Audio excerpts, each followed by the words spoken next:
As you can see, we got a lot of water. I'm right now right across from it, next to the flooded out badger hole. Mean animals.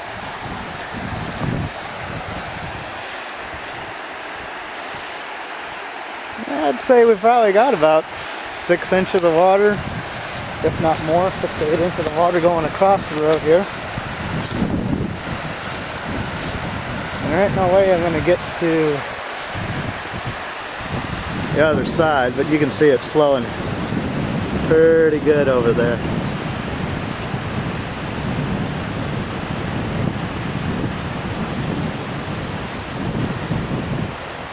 And it's going down towards the Suez Valley. And here we go.